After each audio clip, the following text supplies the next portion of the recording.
Assalamualaikum warahmatullahi wabarakatuh.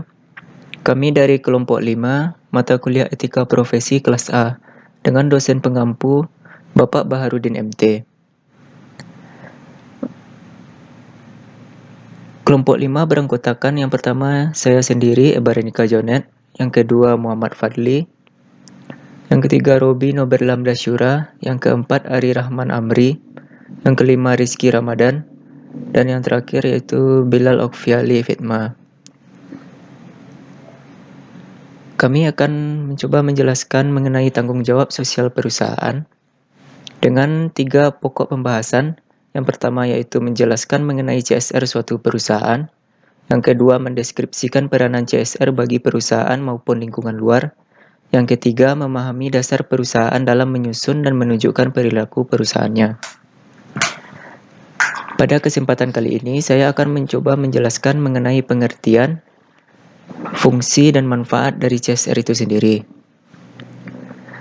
Yang pertama yaitu pengertian dari CSR. Secara umum, CSR atau Corporate Social Responsibility adalah suatu konsep atau mekanisme yang dijalankan oleh perusahaan untuk memberikan sebuah perhatian terhadap lingkungan sosial di mana perusahaan itu berada.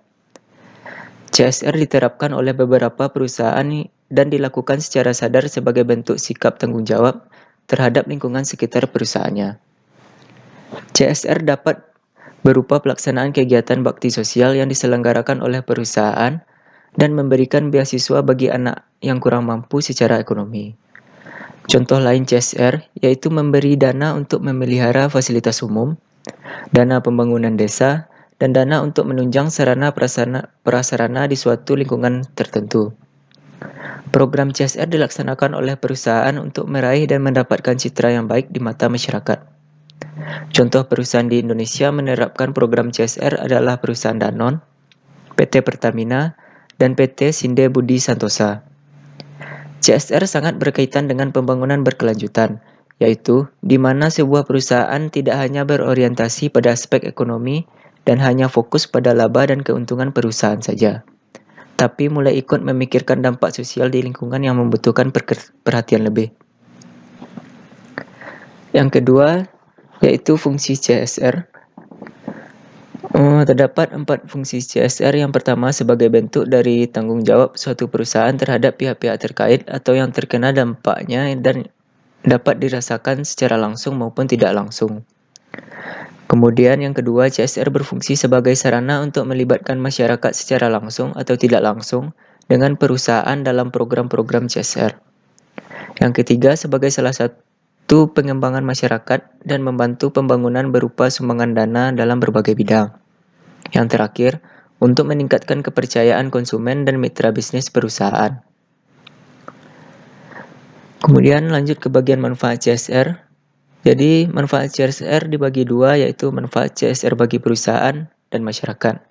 Yang pertama, manfaat CSR bagi perusahaan adalah memudahkan perusahaan untuk memperoleh izin operasi dari masyarakat sebagai sarana untuk menaikkan dan meningkatkan citra perusahaan di mata masyarakat secara luas, menunjukkan ciri khas perusahaan agar berbeda dari perusahaan lain atau kompetitornya, menumbuhkan kerjasama antara perusahaan satu dengan perusahaan lainnya, membantu mengurangi risiko bisnis, membantu meningkatkan semangat dan motivasi karyawan agar lebih produktif, meningkatkan peluang untuk memperoleh penghargaan sehingga bisa meningkatkan reputasi dan menjadi suatu kebanggaan bagi perusahaan, kemudian membantu memperluas akses sumber daya dan pasar, dan terakhir, membantu memperbaiki hubungan dengan regulator dan stakeholder.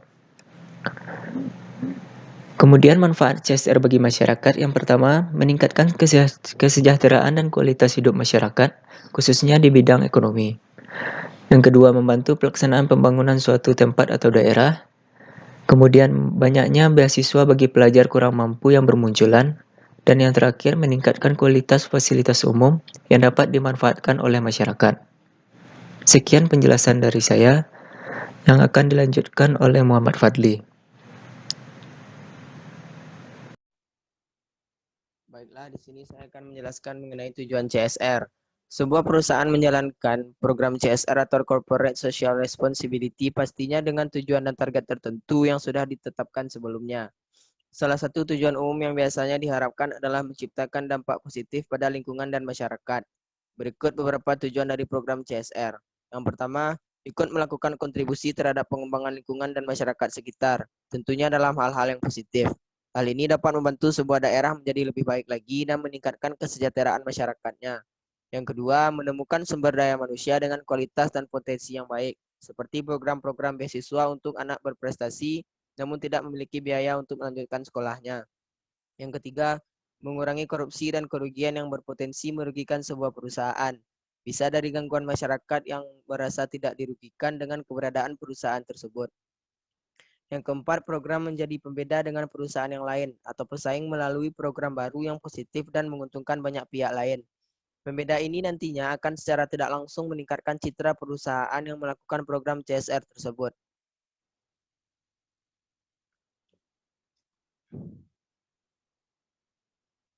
Selanjutnya, membentuk hubungan baik yaitu antara perusahaan dan masyarakat sekitar atau masyarakat lain yang tidak terhubung dengan perusahaan. Banyak program yang berupa bantuan secara langsung sehingga membuat masyarakat menjadi senang dan terbantu. Yang selanjutnya, mengurangi biaya pajak. Karena program CSR ini secara otomatis akan mengurangi jumlah pajak yang akan dibayarkan perusahaan. Hal ini karena perusahaan tersebut telah membantu pemerintah dalam meningkatkan kesejahteraan masyarakat dalam satu atau lebih daerah. Yang terakhir, membuat hubungan baik, yaitu antara perusahaan dan pemangku kepentingan sebagai bagian luar perusahaan, misalnya pemasok, juga akan meningkatkan semangat karyawan dalam bekerja karena pekerja merasa bangga akan program baik yang dilakukan perusahaannya. Secara tidak langsung akan memberikan motivasi kerja untuk para karyawan dalam perusahaan. Selanjutnya masuk ke pedoman kode etik. Jadi pedoman kode etik ini diciptakan untuk menyusun perilaku suatu perusahaan. Yang pertama ada prinsip Sullivan. Prinsip Sullivan diperkenalkan pada tahun 1977 dengan satu tambahan, yaitu pada tahun 1984. Prinsip ini terdiri dari 7 persyaratan yang diminta perusahaan untuk karyawannya sebagai persyaratan untuk menjalankan bisnis. Secara umum, prinsip tersebut menuntut perlakuan yang sama terhadap karyawan terlepas dari ras mereka baik di dalam maupun di luar tempat kerja. Tuntutan yang secara langsung bertentangan dengan kebijakan resmi Afrika Selatan tentang segregasi rasial dan hak yang tidak setara. Prinsipnya terbagi atas yang pertama, non-pemisahan ras di semua fasilitas makanan, kenyamanan, dan kerja. Yang kedua, praktik ketenaga kerjaan yang setara dan adil bagi semua karyawan. Yang ketiga, gaji yang sama untuk semua karyawan yang melakukan pekerjaan yang sama atau sebanding untuk periode yang sama. Yang keempat, inisiasi dan pengembangan program pelatihan yang akan mempersiapkan dalam jumlah besar orang kulit hitam dan non-kulit putih lainnya untuk pekerjaan pengawasan, administrasi, dan teknis. Selanjutnya, meningkatkan jumlah orang kulit hitam dan bukan kulit putih lainnya dalam posisi manajemen dan pengawasan. Yang terakhir, meningkatkan kualitas hidup orang kulit hitam dan bukan kulit putih lainnya di luar lingkungan kerja seperti perumahan, transportasi, sekolah, rekreasi, dan fasilitas kesehatan. Baiklah, mungkin hanya itu yang bisa saya sampaikan. Terima kasih. Baiklah, di sini saya akan mencoba menjelaskan pedoman kode etik yang kedua, yaitu United Nations Global Compact, atau biasanya disebut dengan UN Global Compact. Ini merupakan sebuah organisasi perserikatan bangsa-bangsa atau PBB yang sifatnya tidak mengikat, bergerak di bidang bisnis guna mendorong negara-negara supaya mengadopsi kebijakan berkelanjutan dan tanggung jawab sosial. Kemudian melaporkan hasil implementasi ke organisasi tersebut. Prinsip kerja dari Global Compact berbasis pada bidang bisnis, mengedepankan 10 bidang termasuk hak asasi manusia, lalu tenaga kerja, lingkungan, dan anti korupsi, di mana naungan organisasi ini perusahaan-perusahaan akan disatukan dalam badan PBB, kelompok buruh dan warga sipil. Kota-kota besar di dunia biasa bergabung ke dalam organisasi Global Compact melalui sebuah program bernama CITES Program. Pada awal dibentuk, Global Compact hanya memiliki 9 prinsip.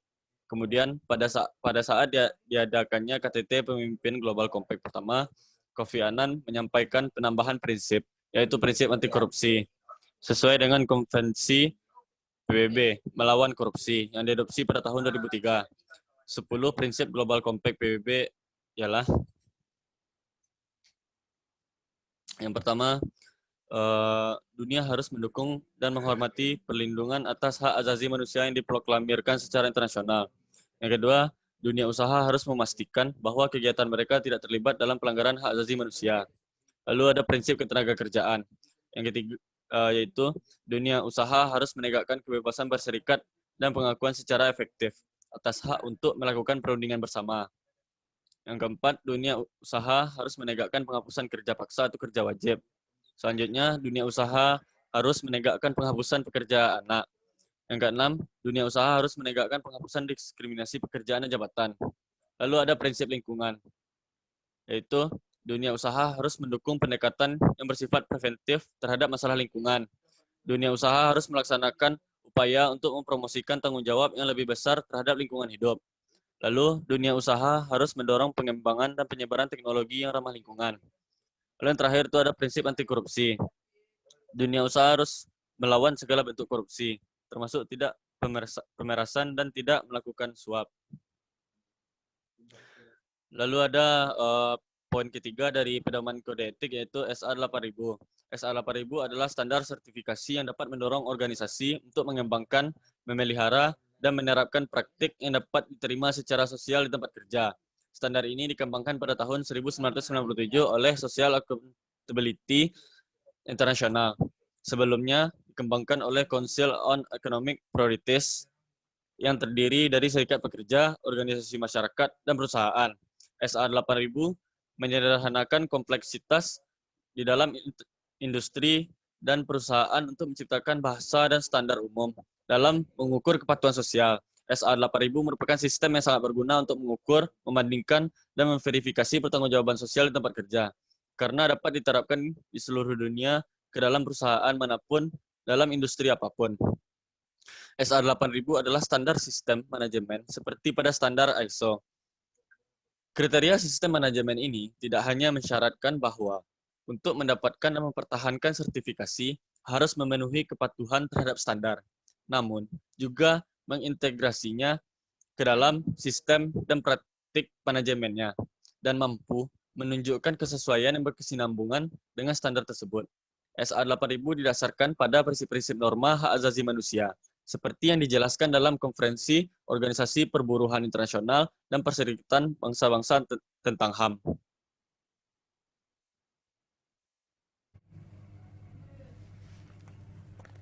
Baiklah, lanjut ke nomor 4, itu ada prinsip Gaux.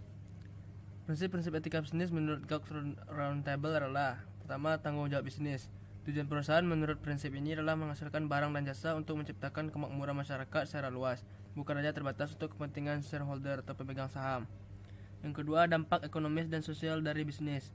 Kegiatan bisnis tidak semata mencari keuntungan ekonomis, tetapi juga mempunyai dimensi sosial dan perlunya menegakkan keadilan dalam setiap praktik bisnis mereka. Kegiatan bisnis ke depan harus selalu didasarkan atas inovasi dan keadilan. Yang ketiga itu perilaku bisnis. Pentingnya membangun sikap kebersamaan dan sikap saling percaya. Yang keempat, sikap menghormati aturan. Perlunya mengembangkan perangkat hukum dan aturan yang berlaku secara multilateral dan diharapkan semua pihak dapat tunduk dan menghormati hukum atau aturan multilateral tersebut. Yang kelima, dukungan bagi perdagangan multilateral. Prinsip yang menganjurkan agar semua pihak mendukung perdagangan global dalam mewujudkan suatu kesatuan ekonomi dunia. Lalu selanjutnya, sikap hormat bagi lingkungan alam. Meminta kesadaran semua pelaku bisnis akan pentingnya bersama-sama menjaga lingkungan bumi dan alam dari berbagai tindakan yang dapat memboroskan sumber daya alam atau mencermakan dan merusak lingkungan hidup. Dan yang kelima itu adalah Global Reporting Initiative atau GRI. Adalah organisasi standar independen internasional yang membantu bisnis, pemerintah, dan organisasi lain memahami dan mengomunikasikan dampak mereka pada masalah seperti perubahan iklim, hak asasi manusia, dan korupsi. GRI dimulai pada tahun 1997 sebagai sebuah inisiatif oleh United Nations Environment Program dan menjadi independen sejak 2002.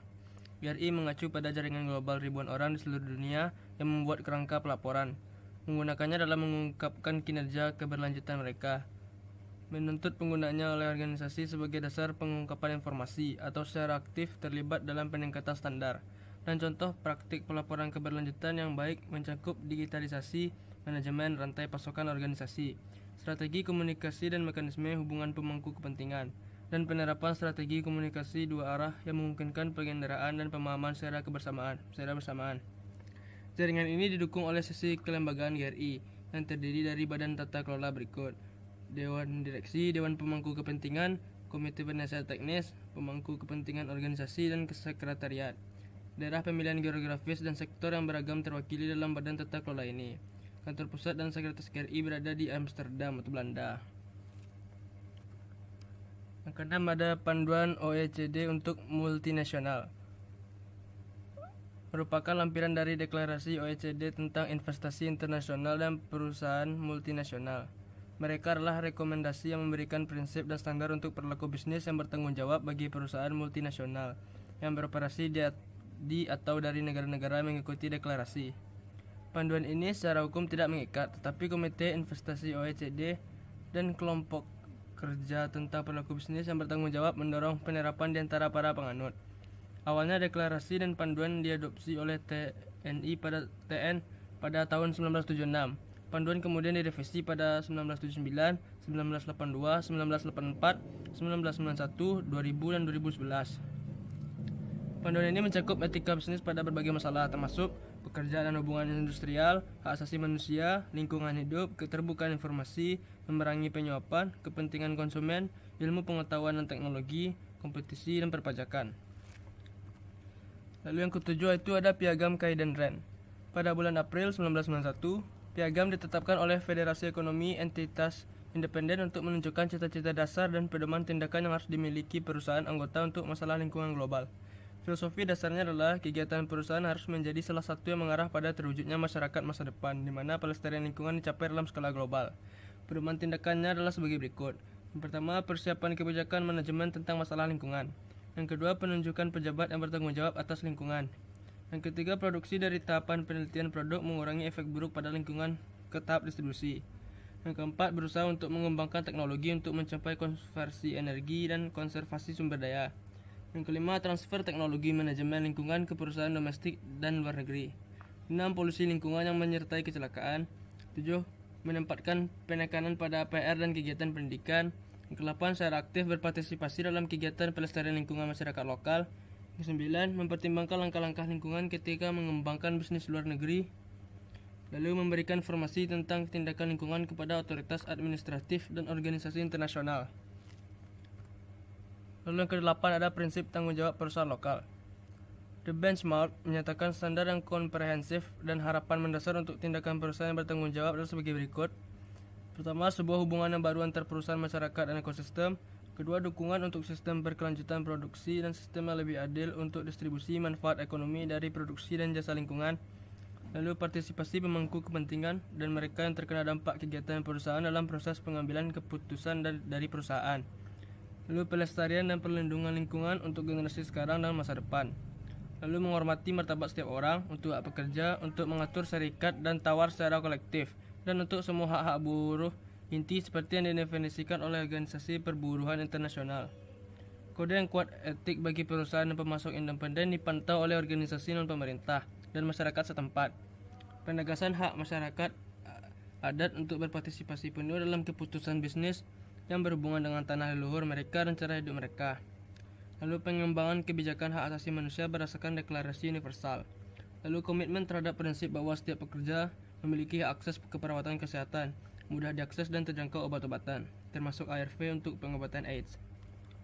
Oke, selanjutnya akan disampaikan oleh Bilal. Selanjutnya, akuntabilitas dan tata kelola perusahaan. Bentuk pengertian akuntabilitas adalah kejelasan fungsi, pelaksanaan, dan pertanggungjawaban organ perseroan maupun pegawai sehingga pengelolaan perusahaan dapat dilaksanakan secara efektif. Pada prinsip ini, Scovendo mengenal 3 jenis tingkatan akuntabilitas dalam setiap aktivitas perseroan yang meliputi yang pertama, akuntabilitas individual. Akuntabilitas individual merujuk pada hubungan akuntabilitas dalam konteks atasan-bawahan. Akuntabilitas berlaku pada para pihak, baik yang mempunyai wewenang maupun yang mendapatkan penugasan dari pemegang wewenang atau pelimpahan tugas. Pemegang wewenang bertanggung jawab untuk memberikan arahan, bimbingan, dan sumber daya yang dilakukan serta membantu menghilangkan kendala yang dapat mempengaruhi kinerja. Yang kedua, akuntabilitas unit kerja atau tim.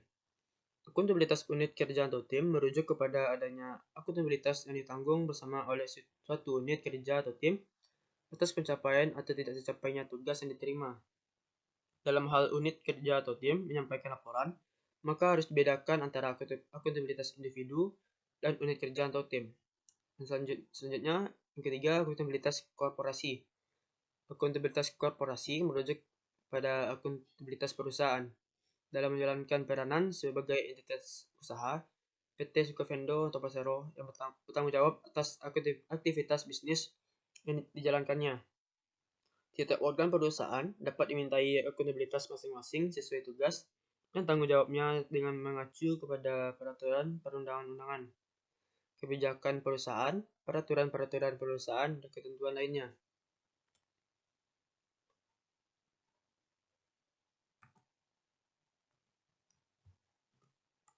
Selanjutnya itu tata kelola perusahaan atau corporate governance.